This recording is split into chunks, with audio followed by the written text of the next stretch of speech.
Well, welcome everybody. Thank you very much for making it along this year for Community Energy England's annual general meeting. My name is Pete Capener. I'm CE's interim chair, and I'll be just chairing the session today. We'll be hearing a lot from some of our CE executive team.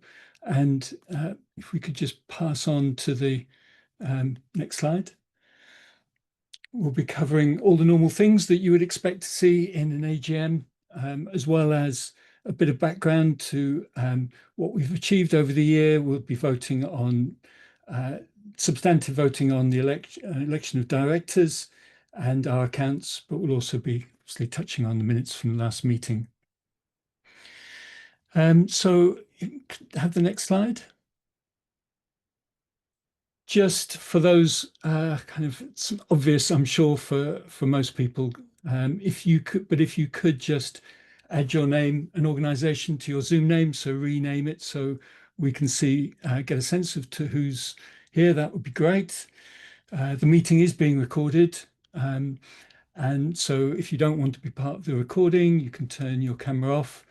And please mute yourself unless you've been invited to speak or have something you want to ask. There will be lots of opportunities for questions.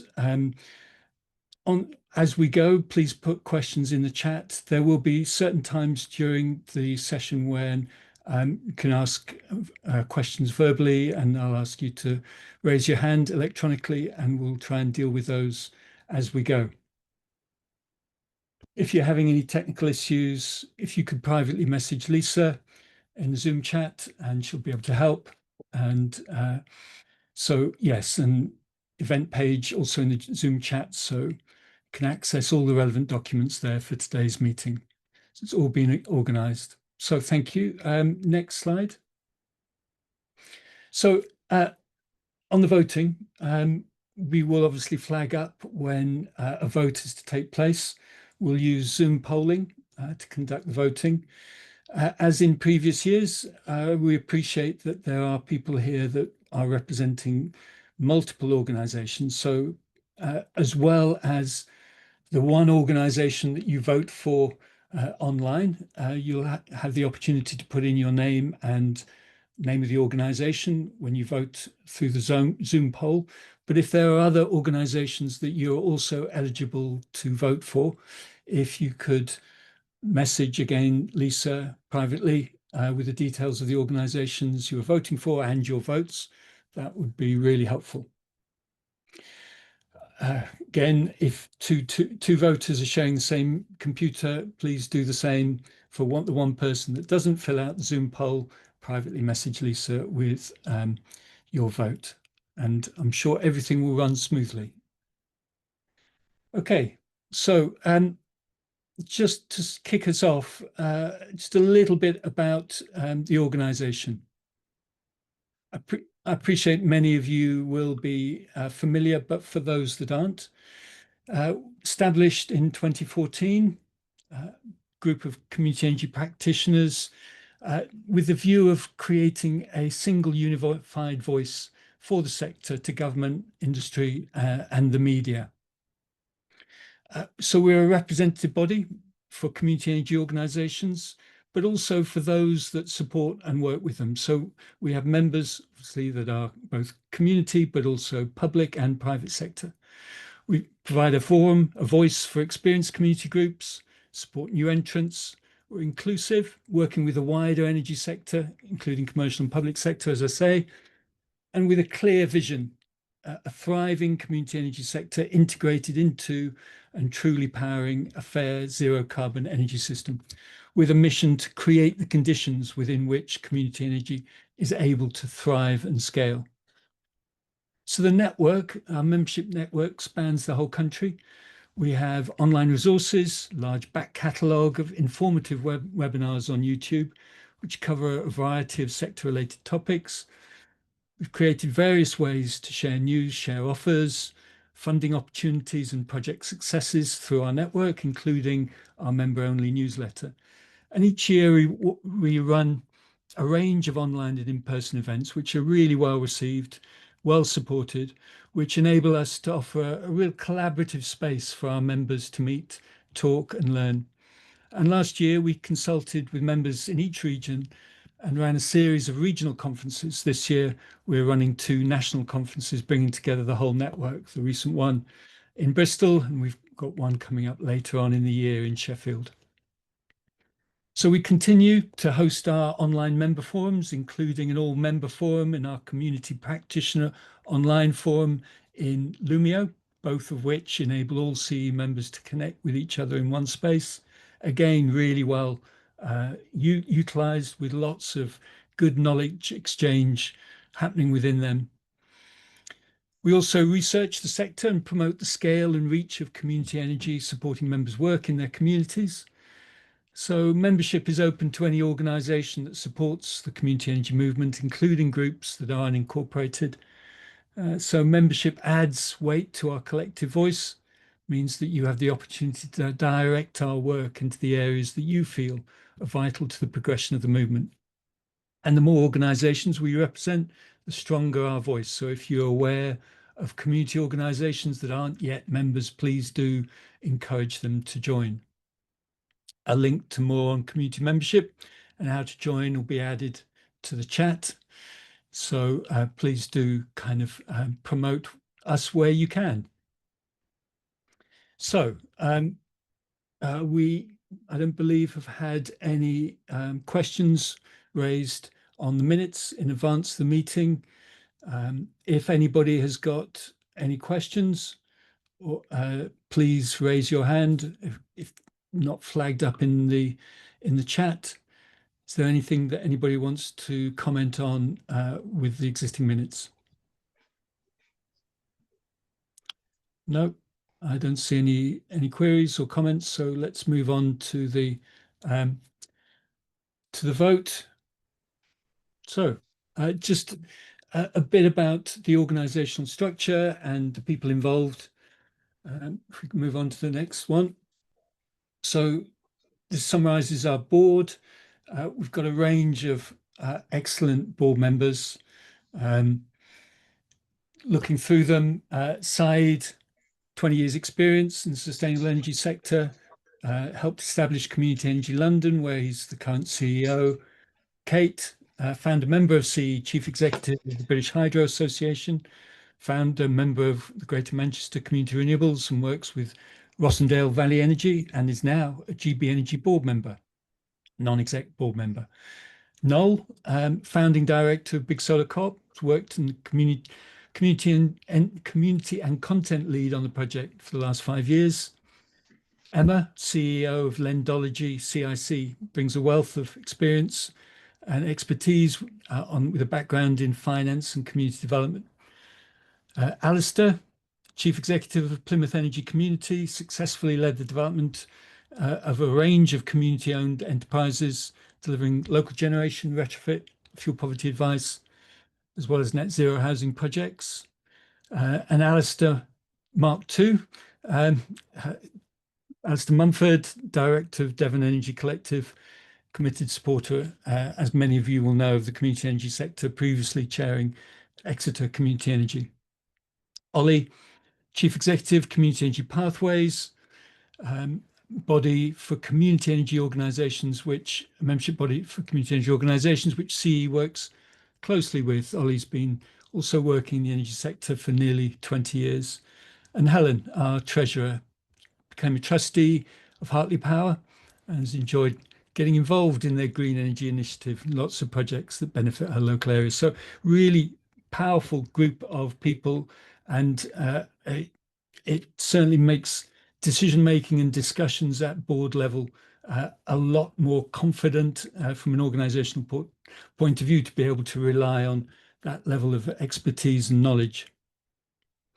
So moving on, executive team, you will, I'm sure, be familiar with Emma, Chief Executive, and done an amazing job getting the organization to where we are now.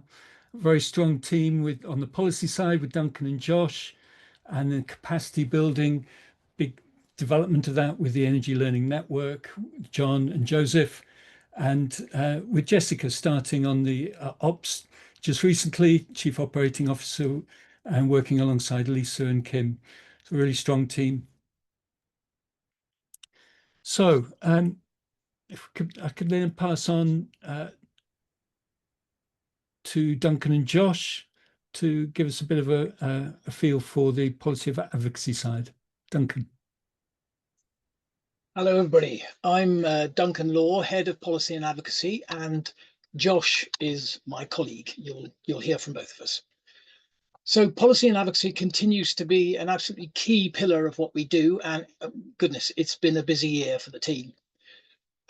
Through the Co-op Party, going back a bit, we lobbied for community energy to be at the heart of Labour's energy policy and played a very key role, along with Pete, in the development and adoption of Labour's local power plan as party policy.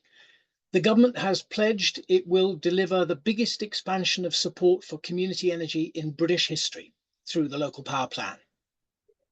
The sums they promised were huge, up to £400 million a year in low interest loans for communities to develop and build projects, and up to £600 million a year in grants for local authorities, ideally to work in collaboration with the sector. The Energy Secretary, Ed Miliband, restated his and the government's passionate commitment to community energy recently at the launch of the Co-op Party's Power in Our Communities report, and the Chancellor allocated significant funds to the Department of Energy Security and Net Zero in her recent spending review, including ring-fencing the £13.2 billion promised for the Warm Homes Plan. The department has been very collaborative in developing policy, but there have been some hiccups in delivery. Since the election, we have been repeatedly lobbying for a transition from the Community Energy Fund to the Local Power Plan that would enable community energy to continue growing as fast as it can. But with only 10 days to go before the end of the Community Energy Fund on the 31st of March, the government announced continuation funding for the rebranded Great British Energy Community Fund of only £5 million, of which more than £900,000 was already committed to projects awarded but not funded under the Community Energy Fund. This is less than business as usual funding. So to enable the exponential growth that is necessary to achieve government targets of 8 gigawatts of local and community-owned power, 1 million new energy owners and 20,000 new projects, we will need more than that. We literally have to double the size of the sector every year to meet those targets, but that is something we have done before. And we will do again. We've told the Secretary of State that this amounts to installing buffers halfway down the runway and still expecting us to take off. But we are really confident that DESNZ ministers and officials understand that the current settlement is not enough to deliver on their ambitions. And they have committed that under Great British Energy, that will seriously ramp up. At our recent conference, the Energy Minister, Michael Shanks, acknowledged that and told us to challenge them to go further and faster, which we do. We will work with ministers and civil servants to get the funding the sector needs and deserves, and a policy environment that will deliver, that will enable transformative growth. Please keep applying to your net zero hubs in good faith and explore the Energy Redress Just Transition Fund and the Mayoral Renewables Fund. Get your local authority to dedicate its SIL or carbon offset funds to developing community energy. See our funding page for details on what kinds of projects these funds can support. We need to be sourcing development money from wherever we can get it. But our policy focus goes beyond the local power plan and the GB Energy Community Fund. We're also pushing for policy changes to enable community energy organisations to deliver on all kinds of projects, whether they be heat, retrofit, energy efficiency and advice, shared ownership, onshore wind, and local authority collaborations, to name just a few. We regularly meet with civil servants in the Department for Energy Security and Net Zero, particularly the local energy team and GB Energy, who have been very, very collaborative. CE board member Kate Gill-Martin and former board chair Helen Seagrave are now at Great British Energy as a board member and as head of local respectively, so we have very strong allies on the front line. Those of you planning summer installations on schools may have heard about the Treasury's block on signing off PPA projects. We're currently working very hard with DESNZ to resolve this issue so that those installations can take place and to get a long-term resolution. CEE regularly supplies information to DESNZ and GB Energy to support policy developments and has recruited a number of members to help with that. The Community Energy Contact Group, co-chaired by Pete Kapner, which meets quarterly to help coordinate across government, has been attended twice by Energy Minister Michael Shanks, and in seeking to make it more effective, we are moving towards a more task and finish group model. CEE responded to the Energy Security and Net Zero Committee's call for evidence on unlocking community energy at scale. Thanks to all of you who also responded. They had 157 responses, which they were bowled over by. We supported a visit by the committee chair to community energy projects in the Southwest. The Energy Minister, Michael Shanks, visited Westmill Wind and Solar this month and was very inspired. Miata Fanbule, Minister for Consumers, Fuel Poverty, Retrofit and Heat, visited SE24 and Celsey in her constituency last week. And Jürgen Meyer, Chair of Great British Energy, visited Community Energy Pathways in Lewes to hear from 5 member organisations and was also very inspired. Community energy is seen as the best way to give people ownership and agency in the energy transition. As active participants, inventors of replicable solutions, trusted expert advocates, and also as beneficiaries. People seeing real benefit in their communities in more than savings on their energy bills is what is going to keep people on board with the energy transition and show the naysayers and the antis that they are barking up a dead tree. We can continue to feel positive. Despite bumps in the road, community energy can grow exponentially again. Government support is building and more partners want to work with us. Once we've got all the policy and implementation designed and functioning well, CEE's wonderful challenge is to help community energy grow fast enough to make the most of the opportunity on offer. And you'll hear from John about the Energy Learning Network shortly. Finally, we are really proud and privileged to work to enable such dynamic solutionists. We can't do it without you inputting your knowledge and your experience to us and in consultations and writing to your MPs. Thank you to all of you who did and to all of you for what you do.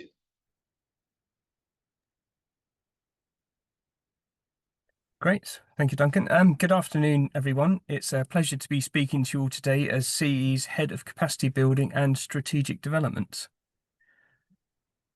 So I'm going to be talking about the work we're doing with the Energy Learning Network.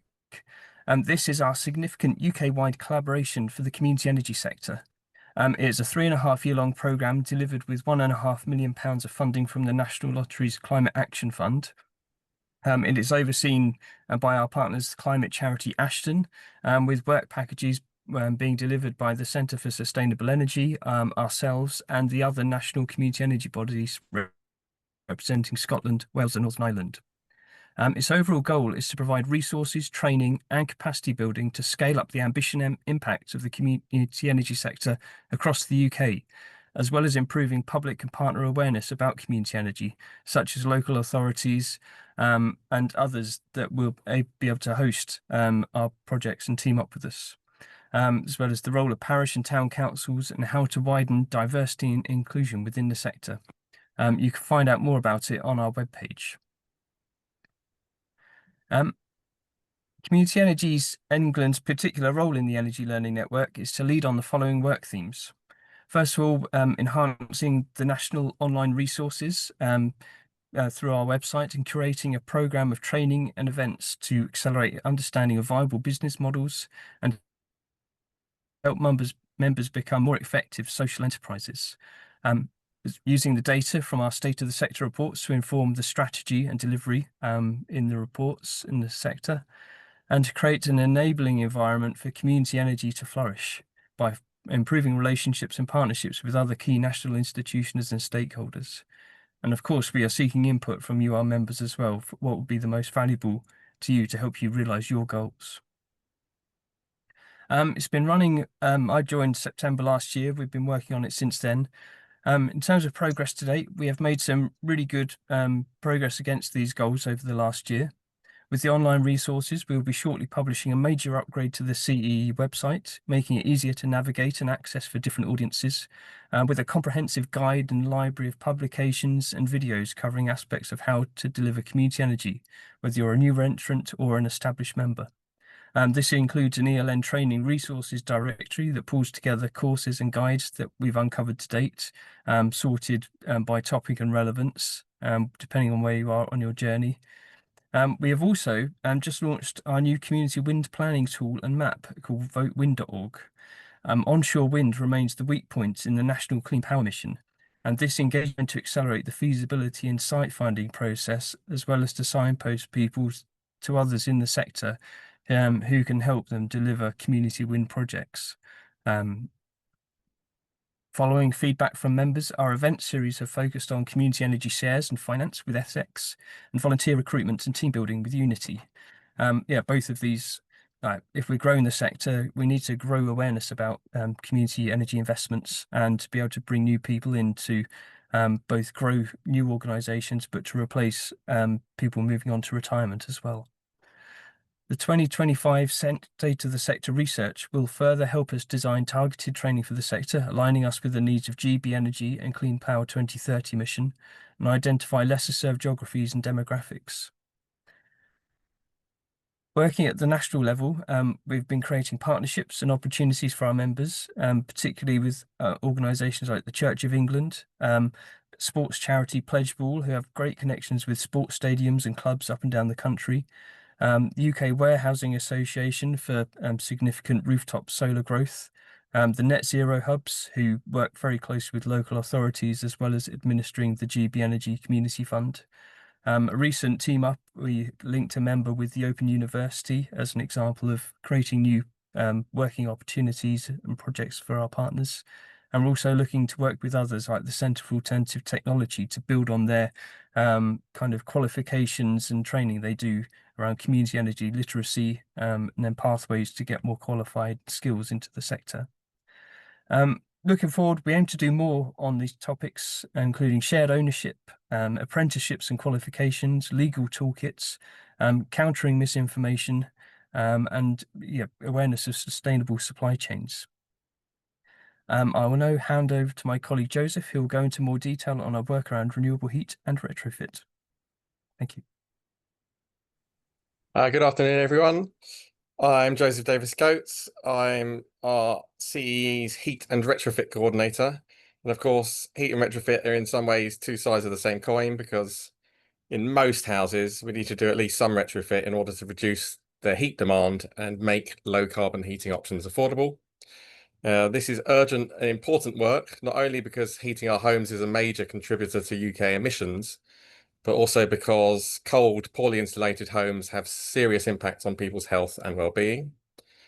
At CEE, I'm working to address these through two innovative heat-related projects. One is the Net Zero Terrace Streets project, a multi-award-winning Innovate UK funded project working to tackle the roughly 6 to 7 million old, small terraced houses that are at risk of being left behind in the energy transition. The goal of the project is to provide affordable, low-carbon energy and warm, healthy homes at no upfront costs to the householders, or as Kate Gilmartin, one of the key people behind the project, sometimes describes it as a whole systems community decarbonisation service. You can find out lots more about that by subscribing to our newsletter and looking at the website at nzts.info, netzeroterracestreets.info, and by watching the many related webinars that I've organised over the last year, which are available at bit.ly/netzeroterracestreets, well, NZTS vids. And Josh is going to paste those into the chat for you. I'm also involved in the Community Heat and Development Unit, which is a research and innovation project exploring the potential for community-owned heat networks in the UK. This is funded by Energy Redress and led by our members Share Energy. And the team has done some in-depth analysis of where such community-owned heat networks might be viable. You can explore the results of their work so far at communityheat.org.uk, which Josh is also putting in the chat, where you'll find their interactive techno-economic model and the CHDU focus area map, which highlights the most promising locations. We've helped connect the project with interested members near those most viable locations, and we're currently supporting 4 local communities to explore feasibility in more detail. We've got some in-person workshops happening in Letchworth and Morecambe Bay lined up in the next couple of months. But in short, the findings suggest that making the numbers stack up typically requires enough housing density, a big anchor load like a swimming pool or leisure centre or something, plus a local wind turbine to provide cheap electricity to run the large air source heat pump affordably. I also coordinate 2 of CEE's related working groups, both of which meet monthly on Zoom. There's the Community Energy Heat Working Group, which meets on, I think it's actually the 3rd. It's the 3rd Tuesday of each month at 10 AM, which is chaired by Kate Hill-Martin. And the Energy Efficiency Working Group, which meets on the 1st Wednesday of each month at 11 AM. The Community Energy Heat Working Group brings together a large and highly knowledgeable network of community energy organisations and partners who together have deep technical expertise in heat and heat networks. In 2024, discussions focused on heat zoning, the Green Heat Network Fund, local authority partnerships, and procurement and skills barriers. Our role is to support collaboration, coordinate policy input, and ensure the community sector's insights help shape national heat policy, for example, by collaborating on responses to heat network consultations.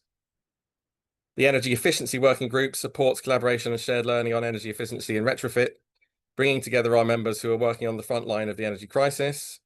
In 2024, discussions focused on the Warm Homes Plan, long-term funding, again, building partnerships with local authorities, and the role of trusted intermediaries. Members share delivery models and raise concerns around skills shortages and supply chains. Often the theme that comes up is that community groups often hold better local data than official sources, but this is rarely recognised or properly resourced. We heard presentations, for example, from Outlandish, who are developing a new open source CRM system called Nook for energy groups. And we had a great session on local energy advice demonstrator projects, many of which a few of our members running of those who shared their valuable learnings from their projects. You can find the recordings of both of those presentations, for example, on our YouTube channel.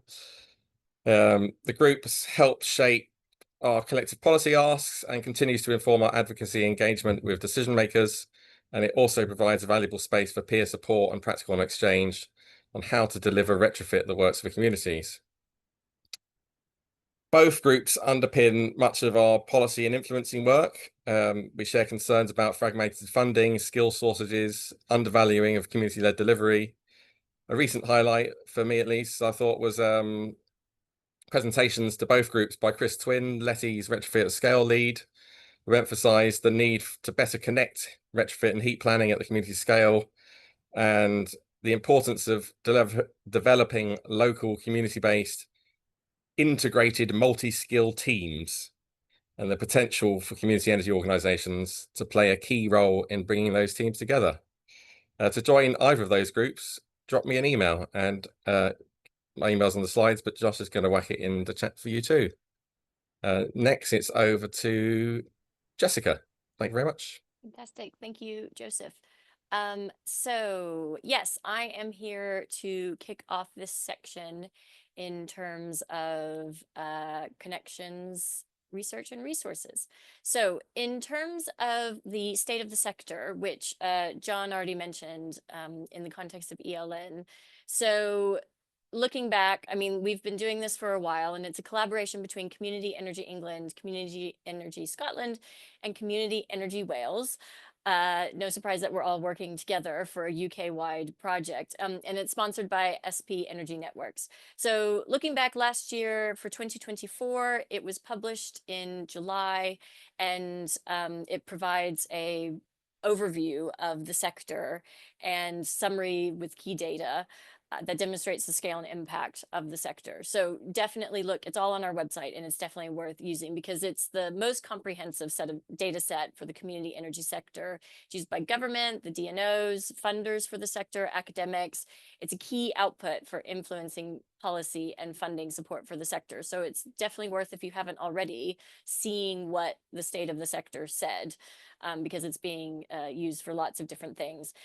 It also, part of the reason for having the state of the sector is to reduce the individual requests that all the community energy organizations get individually, because it's a way to try and reduce the strain on smaller organizations that don't have the capacity to respond to constant requests about what you're doing and where and all that. So it's really important for everyone to participate so that we can have complete data sets to send, so there isn't the temptation for DNOs or anybody else to go directly to everybody in a really inefficient way.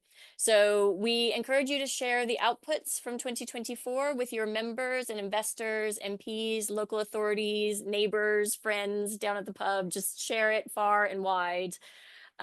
Because the more that we promote the existence of this, the more robust and used it is. And we want to demonstrate the impact of the sector and how it's growing year to year.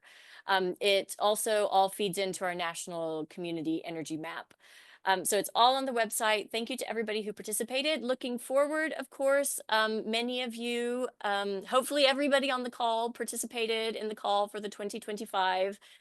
So that's being processed now, and it's likely to be published at the beginning of September. So you can look forward to the new PDF to share with friends and neighbors and MPs and everybody else in September time. So look out, and we'll of course alert you to when that's happening through our socials and newsletters and things like that. Okay, so in terms of other resources, we obviously have a wealth of resources available on our website.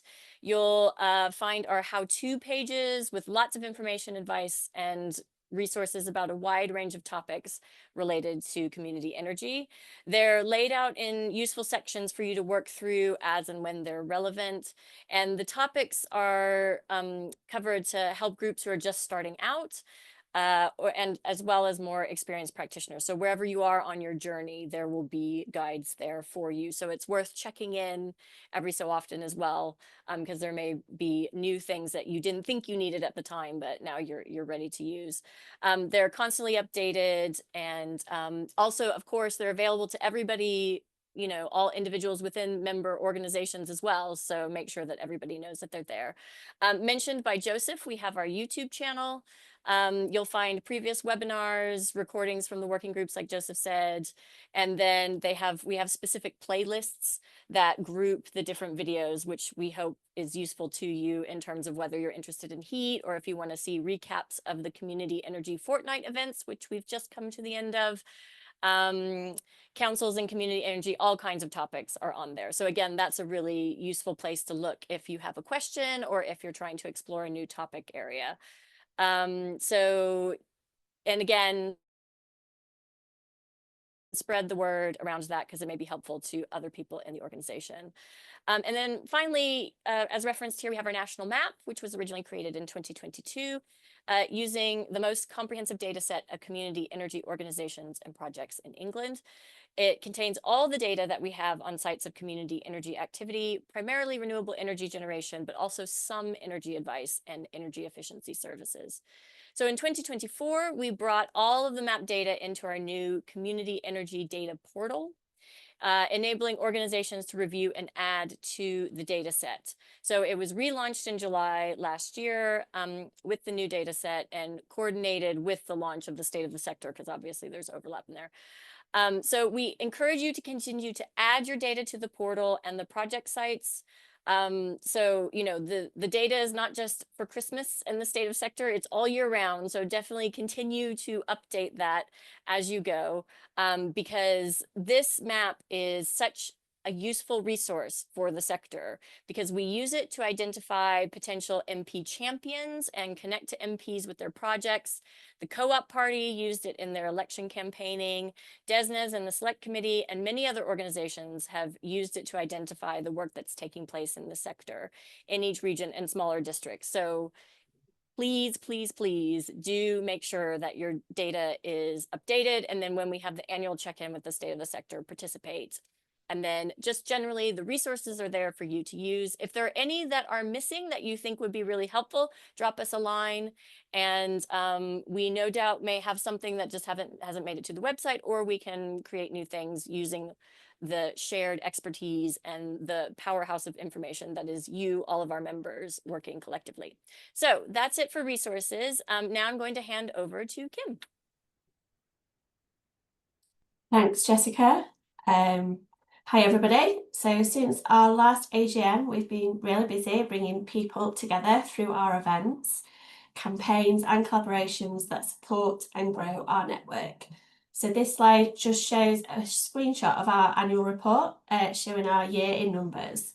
So in terms of in-person events and conferences, over the past year, since our last AGM, we've hosted 7 in-person events for our members and for the wider network.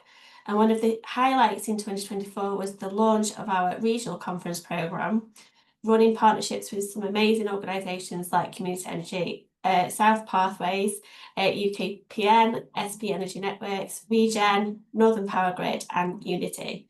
Our in-person events over the past year have brought together collectively over 1,000 people from across the sector for a mix of capacity building, sessions, networking and shared learning. Just a few weeks ago, we hosted our summer conference in Bristol in partnership with NGAD. It was a fantastic day with over 200 people joining us for a packed schedule of sessions and conversations. Last year, we hosted 9 member calls, and this year we have introduced new quarterly member introduction calls. This year, we are continuing to develop our online events offer, often working in collaboration with partners, including the Energy Learning Network. These events are all a great way for our members to connect, learn from expert speakers and to explore key issues in the sector. Our online events are ongoing and shaped by what our members and the sector need, covering topics on growth, the guidance and lots of guidance on overcoming lots of challenges. A big thank you to everyone who has taken part, especially those who have shared their time and expertise as speakers. This year, we've also run another successful Community Energy Fortnight, our national campaign that celebrates and showcases community energy. This year's theme was Invest in Community Energy, and it was fantastic to see such strong engagement. So members and supporters hosted nearly 40 events during the fortnight, from site tours and networking meetups to online sessions, exploring investment opportunities and challenges. So really a huge thank you to everyone who helped us make such a powerful and positive campaign. And in terms of communications and reach, we're also really pleased to report growth across our comms channels. In December 2024, we moved away from Twitter, X, and have since been growing our presence on Blue Sky and LinkedIn. We now have almost 3,000 followers on LinkedIn. Our Blue Sky community continues to grow. So our website has had over 190,000 views over the past year, with the funding pages remain the most visited parts of our website, with over 20,000 views since the last AGM, showing just how important this resource is to the sector. Thank you again to everyone who's joined our events, supported our campaigns and helped us build stronger connections across the sector. We really couldn't do it without you. Okay, I'll great. hand over to Jessica. Yes. So I just wanted to jump in in the conversation around communications, just to let you all know, especially those of you who weren't at the conference in Bristol, that we kicked it off in 2024. So it's germane to looking back on what happened last year. And also it was referenced earlier in terms of, you know, it's part of our commitment to ELN and helping to make sure that the resources are in a place and in a way that is most relevant to our members. And so in 2025, autumn time, we will be launching fully our new visual identity and website. We feel that it's important as the voice of the sector to represent its vibrancy and stay current as the sector grows. And so our new website, like John mentioned, is being designed with members' needs in mind, and thinking about how users can most easily connect to the support and resources that they need. And overall, we want to convey the strength and diversity of the sector and its role at the heart of an energy system that puts people at the center. So we plan to launch in autumn. There will be more information coming soon, and there will be an opportunity for members who want to be early testers, particularly of our new member dashboard, which is being built into the site. So if you are interested, get in touch with me or with Lisa, and then we can add you into and let you know about timeframes and things like that. So that's it for that. Now I'm going to pass over to Lisa. Okay, thanks, Jessica. Hi, everyone. So we are primarily a membership association whose aim is to work for the benefit of you, our members, bring them together, advocate on their behalf to the government, and help them overcome barriers that stand in the way of their growth.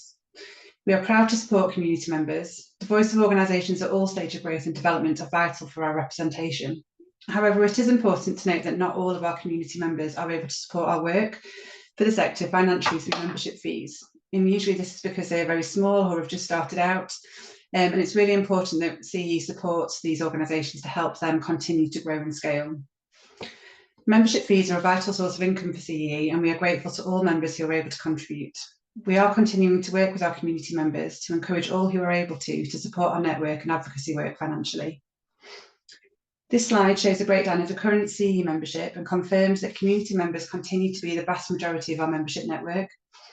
Although community members make up a larger percent, working with corporate and public sector organisations is really essential for the sector. We welcome membership from any organisation that supports and promotes the development of community energy in England, directly or indirectly. Membership of CEE shows commitment to the community energy sector and a network that spans across the country. We are inclusive and, as already mentioned, represent organisations at all stages of development and all activity areas. If you're not currently a member and would like to be, please send a message to me. I'd be really happy to start a conversation with you and give you more information on joining Community Energy England as a member and what that would mean for your organisation. Next slide, please. Thanks. So we have continued to receive support from our 7 principal members. SP Energy Networks and National Grid Electricity Distribution joined us as new principal members in 2024. Each of our principal members has a page on our website where you can find out more about them and the support they offer for the community energy sector. Principal members provide CEE with enhanced levels of support, cooperation and potential collaboration for the benefit of the community energy sector and its growth. These members are also able to make a more significant contribution to our activities and the ongoing financial sustainability of our organisation. We thank them and all of you, our members, for your ongoing support. I'll now hand over to Pete. That's great. Thanks, Lisa, and thanks everybody, all the team, for these excellent summaries of what's been happening over the last year. Really impressive stuff. Thank you. So we've got a short time now for any questions. So please do stick your hands up electronically if you've got any questions or comments that you'd like to make. I notice there is a couple of questions in the chat. So just while people are wondering whether they want to stick their hand up, maybe somebody could address the question of how can a regional network like Wessex Community Energy Network help support the work of CEE and vice versa? Emma? Yeah, sure, I can do that. So I'm Emma, I'm the Chief Executive. I'm the only one in the team who hasn't spoken yet. Great question, Vince. We do have good relationships with a lot of the regional bodies like Community Energy London and others. I think a lot of the ways we can work together is similar as for individual members, such as making sure that, you know, we're aware of what you're up to, what your barriers are, what your successes are, so that we can really look at ways we can amplify your voice, but also know that we're talking about the right things with policy and funders and that sort of thing. I think helping to coordinate across the region about you engaging with politicians and MPs is really important. So particularly when we've got a particular campaign or policy asks, really raising that profile at a local level we have seen as being key to making things happen. getting any members. So if there are any groups in your regional networks that aren't members, do get them to join. And then just generally getting involved in our working groups, Lumio, etc. As we are aware that issues, strengths and so on can vary across different parts of the country. So it's really important for us to get our knowledge of that. And one idea we did actually float a while ago, but we were a bit loath to add yet another meeting to people's diaries, was bringing together different regional community energy bodies. So if that is something that you would find useful, then do let us know. But in terms of how we can be helpful to you, that's really for you to answer. So if you've got any ideas of things that we can do to help regional organisations, then do let us know. And I can see John's coming in. I've obviously missed some thoughts. No, that's great. Really helpful. Thanks, Emma. John, have you got something you'd like to add? Yeah, no, that's all good stuff, Emma. And I was just going to add on the kind of partnerships and capacity building side, we are looking to work closer with local authorities, the mayoral combined authorities, as well as the DNOs and NESO, National Grid, as they're doing their kind of regional energy spatial plans and national spatial plans. So having regional local knowledge about what you're looking to achieve as a network. There's going to be differences around the country based on geography and capacity. So yeah, we can try and make you aware of those conversations that are happening and give you a chance to feed into those too. Brilliant. Thanks, John. I hope, Vince, that helps. But if you got any comeback that you'd like to add, any follow-up question? No. Okay. So he's mentioned he likes the idea of having a Zoom, reducing duplication using each of the strands. So I'll look at progressing that. Right. That's helpful. Thanks.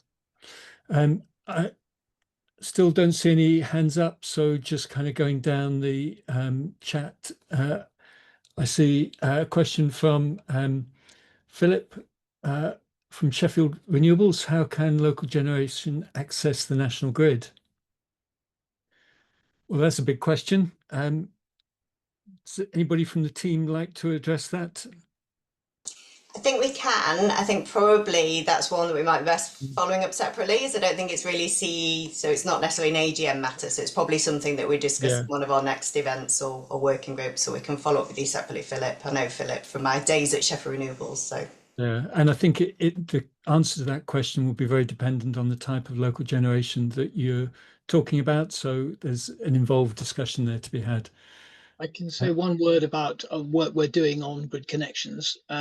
One sentence, which is that there is an opportunity under NESO's grid connection reform for them to designate projects that ought to have priority if they meet particular needs or supply additional social, environmental, economic benefits to communities, which fits community energy perfectly. So we are working on several fronts to try and get that to happen so that community energy can get priority access to the grid. Brilliant. Thanks, Duncan. Question from Stefan. Is he talking to DESNZ about capacity building and or a public information campaign around community energy? Yeah, and that relates to, we did have one question before the AGM as well, which was similar. So I'll read that one out and I'll answer both. So that was, do you have a press officer with so much negative press regarding renewable energy? For example, reform threats to cancel all energy guarantee prices. Should CEE be a strong voice for supporting renewables, community energy with the media? So there's a bit of overlap there. So on the DESNZ side, yes, we are with both DESNZ and Great British Energy, and they are very aware. And in fact, there's a few other groups that we sit on, like the UK Clean Power Task Force that's working with mission control. And the theme that comes up in pretty much every meeting I'm in at the moment is around the need for more public awareness, more public acceptance, more public engagement. So there's a real opportunity there for community energy, and it's something that we are talking to government about. On the other side, I would love for us to do more on comms and for us to have a press officer. It's something that we're looking at in the future. Right now, we don't have the capacity to engage more generally on renewable energy. So instead, we work closely through the other energy trade associations, the climate NGOs and so on. We are currently discussing with a few other national organisations the idea of doing a public campaign later this year specifically around community energy. And the focus for that will be much more around community energy as a solution. So rather than us directly talking about the negativity, it's actually promoting kind of, really selling what the power of community energy and the value that it can bring. So really to bring everyone across the political spectrum together. And John has also just messaged me to say that there is a really good BBC article, which we might link to in the chat. It's not really AGM related, but it has that whole kind of, is renewable energy good or bad? And it mentions Kent Community Energy. And there's a lovely photo of Ollie Pendred, Community Energy Pathways, and one of our board members as well. So we'll put a link to that. So there is some positive stuff coming out in the media as well. That's great. Thanks, Emma. And I mean, at national level with government, they are talking about public information campaign as well around public participation, and we're certainly discussing that with them through various routes, including the Community Energy Contact Group. Hopefully something will be positive will come out of that too. How important do you think, from a question from Steffi, how important do you think the mayoral combined authorities will be in springboarding community energy via the local power plan? Duncan, do you want to come in on that one? I can do, not with a huge amount of insight, just to say that money has been given to the mayoral authorities and they're recognised as really important players, and there are going to be more of them. We have been broken recording to the government that any money or support that goes to councils of any complexion should be to produce collaborative projects with their communities, and I think there are certain mayoral authorities that really get that. So we hope that they will be thought and demonstration leaders. We will certainly be working to make sure that that is how it works out. Thank you, Duncan. Yeah, I think the potential there is significant in the combined authorities, but that is absolutely the point, the extent to which individual combined authorities really adopt a community energy approach. So we're hoping to get that embedded at a governmental level back down. But if, Steffi, you are in an area with a combined authority, then approaching them directly and talking to them about the potential for community energy in your area would be really good.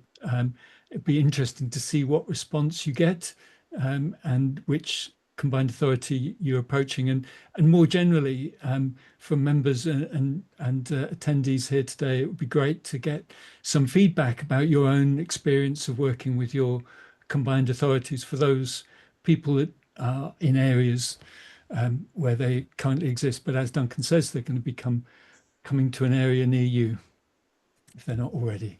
I think Pete's message of communicating with your local authority is absolutely key. Build those relationships and tell them that they will get much better value for money from working with you, and much better credence with their communities. A recent story that in Wandsworth, one organisation went to the council and said, use your SIL money to support community energy. And after a few days, they turned around and said, yes, okay. The Community Energy Group went to the council with 31 project proposals within weeks, and they are progressing. So there's all to play for. Brilliant. I think we need to move on, but I just wanted to note two things. One, Marcella's comment about the Community Energy Specialist Apprenticeship. Lovely to hear that that is actually being utilised. It's something that's been around for a while, and at one point we were concerned that it had died a death. So it's lovely to hear that it is being utilised, and we'd love to know ways that we could promote the scheme and get it going more effectively. And I noticed that a number of members have, and other people have followed up with comments. So it's certainly something to take away and maybe contact you afterwards. So that's great to hear, Marcella. Thank you. And lovely also to hear, Connie, your kind of comments about the logo, that it's nice. That's really nice to hear. And also a great welcome to your first two projects. So congratulations.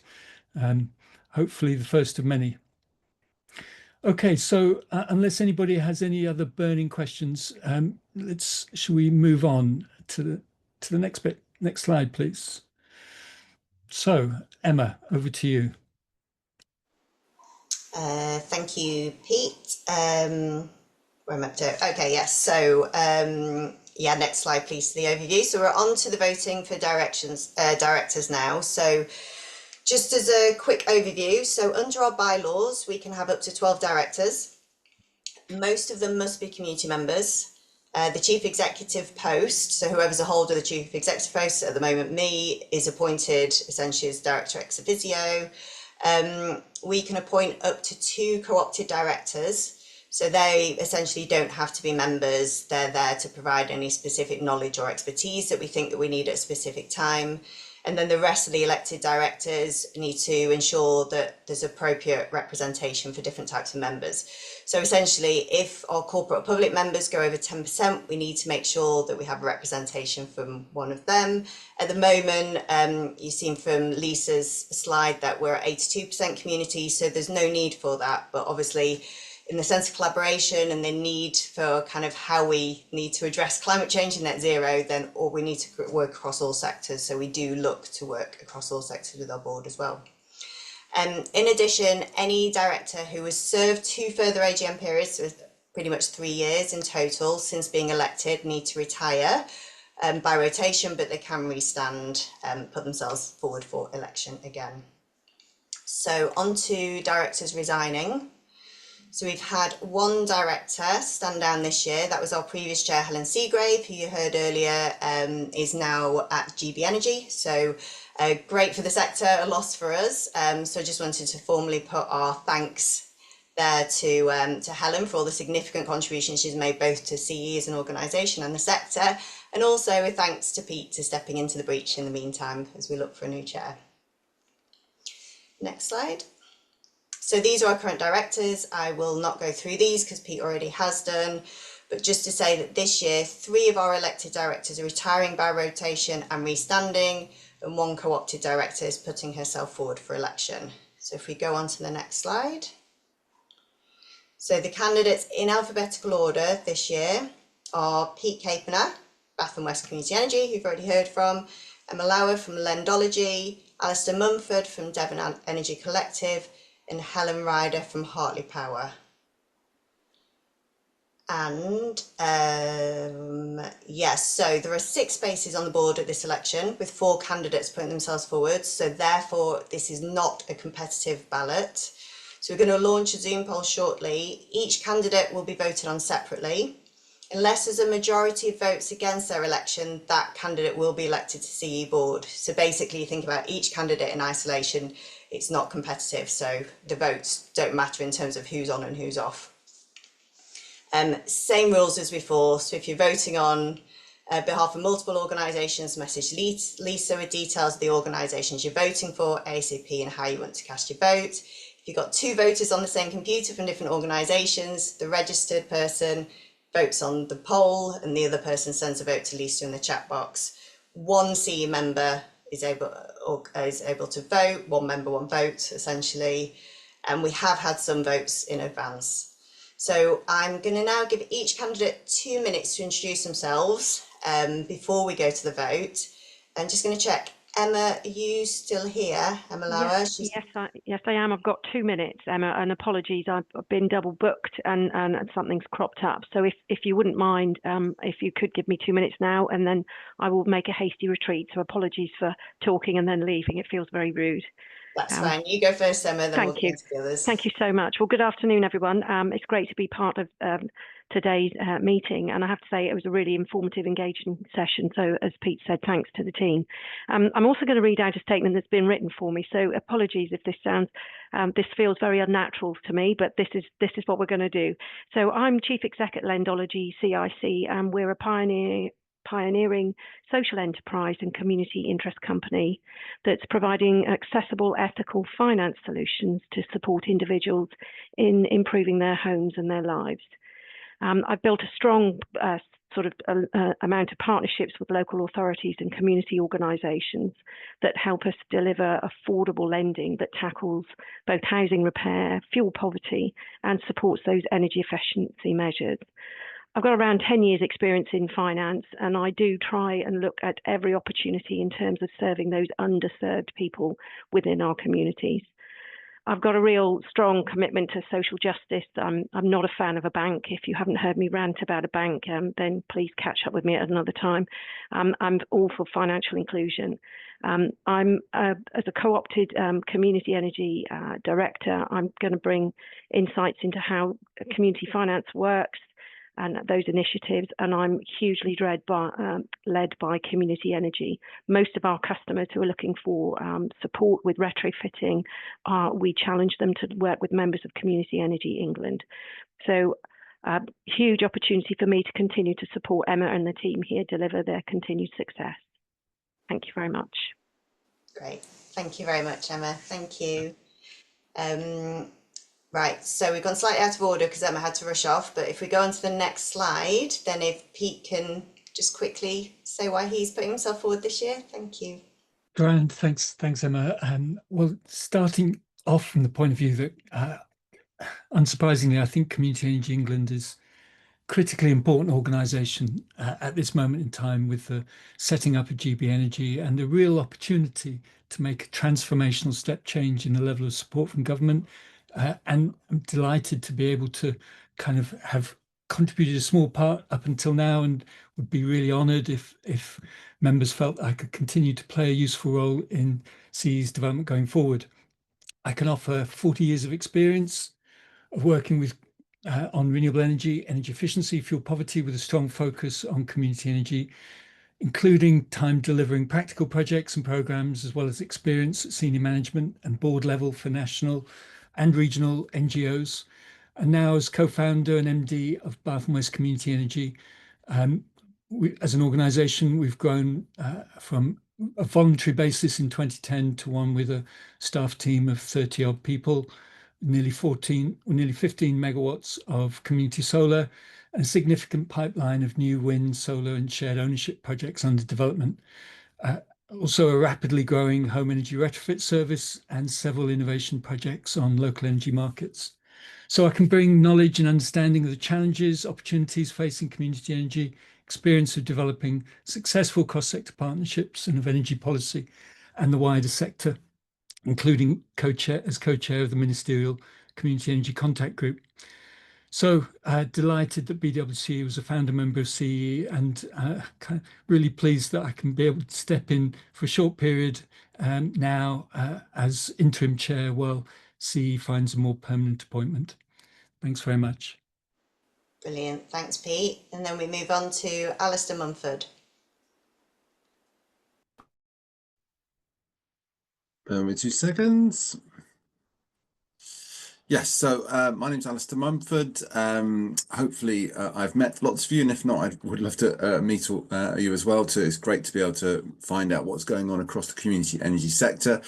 From my own point of view, I've been working in this area for quite some time, initially sort of around energy efficiency, and that's moved more into renewables and more specifically into the community sector as well. So I think, as was mentioned earlier on, I was involved with community energy, Exeter Community Energy for quite some time, and I'm now supporting the Devon Energy Collective, which is an organisation trying to work at a slightly sort of grid connected scale for Devon, and really essentially trying to fill those gaps where we can get community energy groups in the area to work together on joint projects and that sort of thing.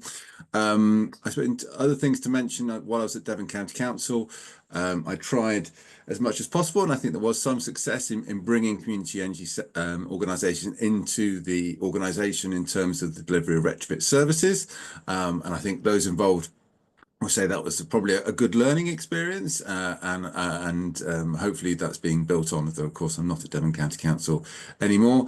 And also, I suppose, as I mentioned at the conference, or hopefully it was one of the topics that came up, we whilst there I commissioned a paper on the socioeconomic added value of community-owned grid connected solar versus standard commercial ownership models. So hopefully that gives the sort of black and white, the economic numbers about why we're all doing what we're doing here. And then at the MCS, I'm now at the MCS Foundation as the program director there, and our new CEO is the chair of BEHESCO, Brighton and Hove Energy Services Cooperative, and I know he's very keen on local place-based initiatives and the role of community energy, and of course I am as well, and so we're doing our best to try and support the growth of that sector from MCS Foundation's point of view as well. So yeah, keen to keep supporting Community Energy England and making sure it grows along with the whole sector. Great, thanks Alistair. And last but not least, Helen. There you go, I've unmuted myself. Hello, my name's Helen Ryder. I am the community member for Hartley Power. I've been involved with Hartley Power for the last around 5 years, and my day job is actually an accountant. Part of what I do is I help and support not-for-profits, charities and small social organisations that benefit the community as a whole. I'm very passionate about supporting local and national projects that benefit communities and the public, whether it be, you know, solar or wind or you know, back when I first started with Hartley Power, it was all about digital inclusion. It doesn't matter what it is, I'll get my hands dirty and help out. I'm all about how we can support local, so I'm more than happy to, you know, do what I do with Community Energy England, and if I can be more productive and helpful, I will. That's pretty much me in a nutshell. Short and sweet. Brilliant, thank you very much. Okay, so now it's vote time. So for now, I will hand over to Helen Ryder, present our financial update accounts for 2024. And Helen, we are quite short on time, so we might have to start cantering a little bit. Thanks. I'll be as quick as I can, I promise. Okay, so for the financial accounts for year ending 2024, do you want to move to the next slide, please? So on the website for the last few weeks has been the set of accounts that we are proposing to submit and that we hope everybody is quite happy with. It's give everybody a chance to have a look and come back to us if they're not happy with something. If there are any questions, please feel free to drop it in the message and we'll try and answer any questions we can. Do you want to move to the next slide, please? So this is the income and outgoings for that year. You can see that the income for that year totaled just over £338,000, which was an increase on the previous year, which is a benefit. We did have a higher expenditure, but that was an expected increase, given that the projects and the funding that we've previously had in during the previous financial year carried over and the projects were finished off. So for new website, new events, and the state of the sector work. So that's why the expenditure looks a little high. It was an expected outgoing. Do you want to go to the next slide? I'm going as quick as I can. So just so everybody's aware of Community Energy England and what they do, we are a not-for-profit, so we are a company limited by guarantee, and our constitution dictates that 100% of any income, it remains within the company, so it's not taken out and used for anyone's personal benefit. The surplus stays within the organisation and is used towards projects and is to benefit the members and the organisation. We do generate the majority of our income through philanthropic grants and project work, and then we're followed by membership fees. Next slide, please, my lovely. So the majority of our outgoings, as you can see, are spent on staff costing. Again, a lot of that work is funded through specific funding bids and project work, which is expected. And that's pretty much what our main expense is. We try and run as lean as physically possible, to make sure that you're getting every bang for your buck, as it were. Next slide. So these are our main funders. So we've got Community Lottery Fund, we've got the Energy Redress Scheme, and we've got UK Research and Innovation, which the Energy Redress Scheme funds Joseph and John's role specifically. Let's see, was there anything else in my notes regarding these? So grant funding and I can't even speak now. Philanthropic grants, can't say that when you're drunk. They are basically the backbone of our organisation and keeps us viable. So it's really important that we continue to bring in grant funding, you know, and make sure that we're getting as much to help grow the sector as possible and support everybody. Yeah. Next slide, please. So, as you can see from our balance sheet, we have a sizable deficit of around £63,000. Again, that is an expected expense given what we are doing with regards to the project funding that we've had in. So although it looks like we've dipped into our reserves, it was an expected dip. It's not something to necessarily worry about. So yes, we've ended in a slightly less favourable place than we would like to be, but it was unexpected. Next, please. So does anybody have any questions? Yeah, thanks, Helen. I went as quick as I could. Yeah, no, that's great. I don't see any questions in the chat on the finances, and as yet nobody's stuck their hand up. So do I take that? There's no questions. Going, gone. Okay. So Emma, over to you. Great, thank you. So I realise I don't have very long to do looking ahead, so I'll do an abbreviated version of what I was going to speak about. And what I might do is either come to the next member call or maybe run like a half-hour session, online sessions that members, so that you can all dig a little bit more into what our plans are and help inform those plans as well. So looking ahead to the next year, our sector has a huge opportunity for transformational growth. So over the next few months, how the local power plan will deliver, we've all heard that's going to start to emerge later this year, probably about November, a bit more detail around that. We've got lots of, as I mentioned earlier, there's a huge increasing awareness of the need for public engagement, participation and acceptance if we're going to achieve net zero. There's also the government's ambition to double the cooperative and mutual sectors. So this is really starting to create a renewed focus on words that very common to us back in the day, but haven't been used much since by government. So it's really great that these have come back. So community wealth, cohesion, empowerment, and that's really leading to an interest right across government departments in how local ownership, and particularly of energy, can help to drive those.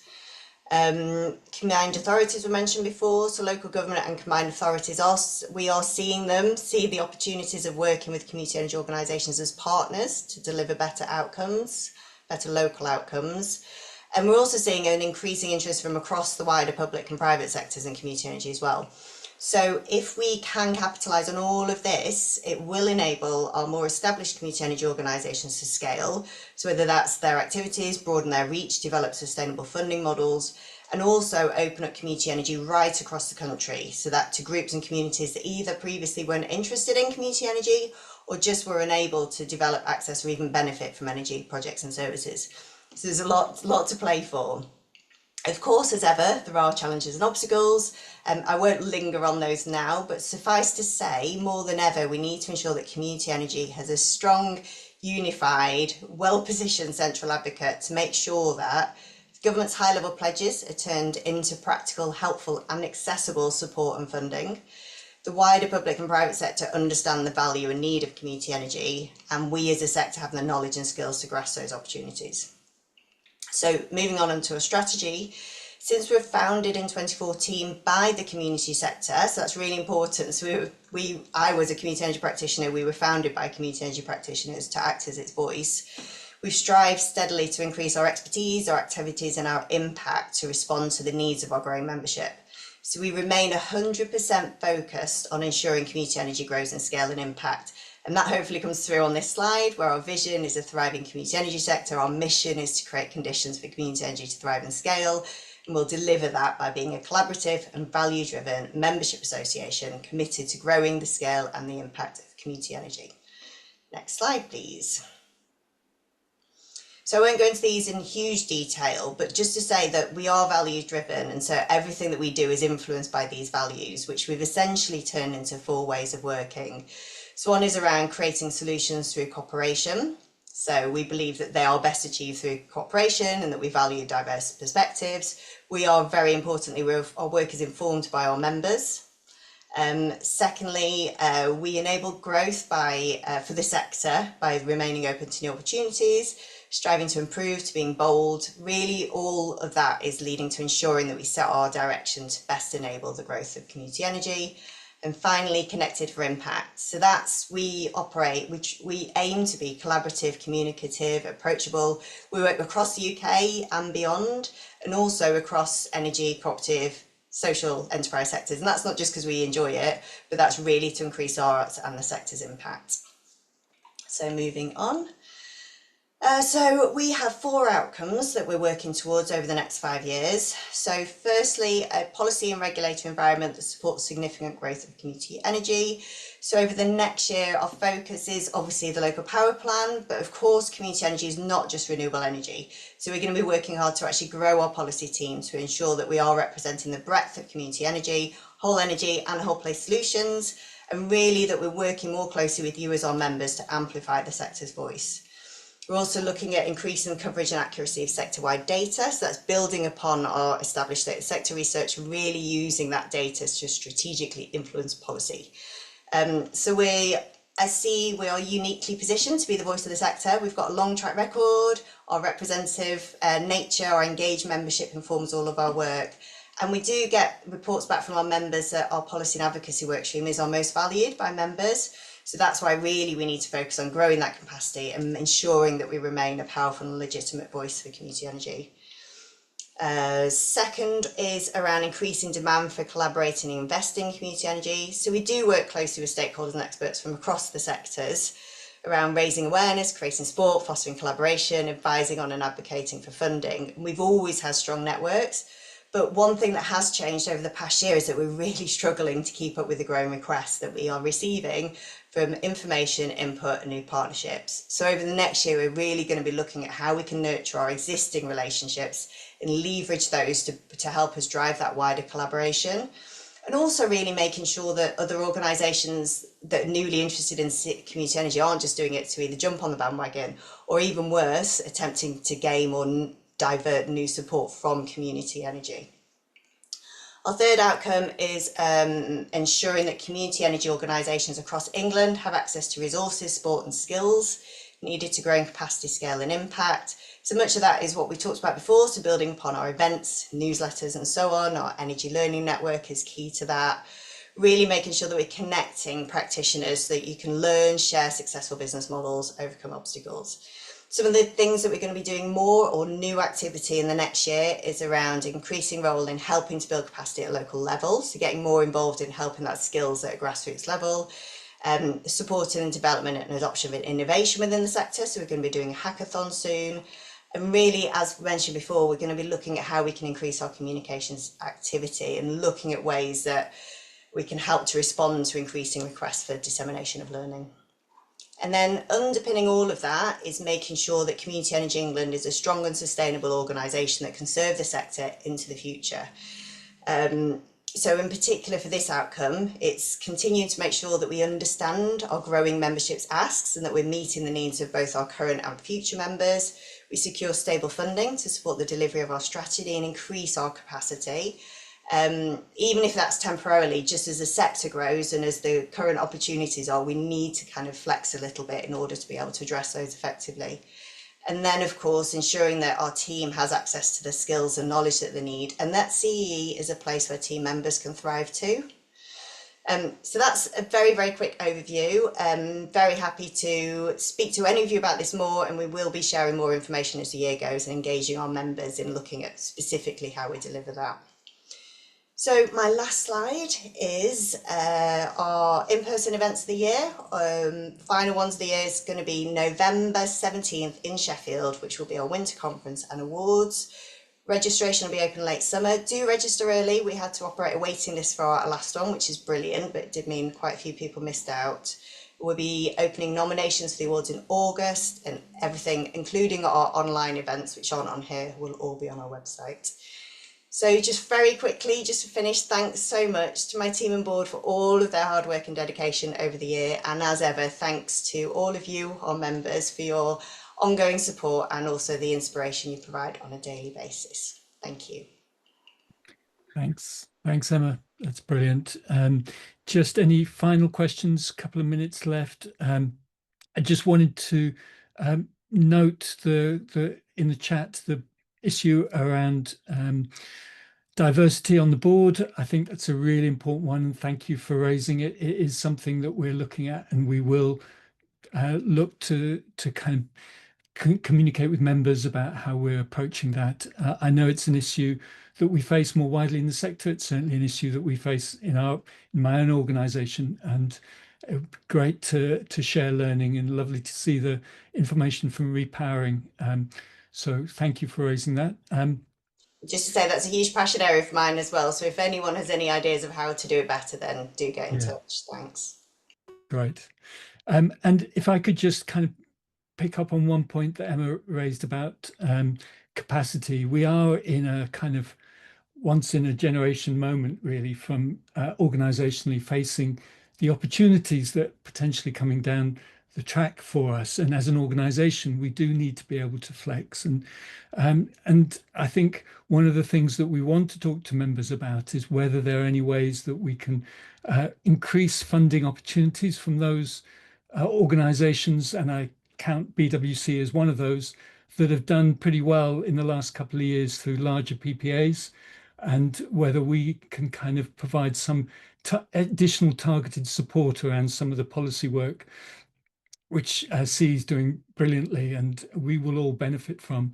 So yeah, but that's an ongoing discussion, but I just wanted to flag up that now. But if there are no other questions or comments, it just leaves me to thank everybody for coming along. I hope you found it helpful. Thank you for engaging and voting. And of course, thank you to the team, Emma and the rest of the team, and to Kim and Lisa for organising the event, which has all run exceptionally smoothly, and given all the voting and online stuff, it's not always easy. So thank you very much for making it such a smooth process. So thanks very much. Before you go, just to say that we've counted the votes and all the directors have voted on. So yes, thank you. Thank you very much. Well done. Congrats. So I was still okay to finish off those talks as chair. That's good to know. Anyway, thanks very much, everybody, and see you again soon at a CE event, I hope. Thank you.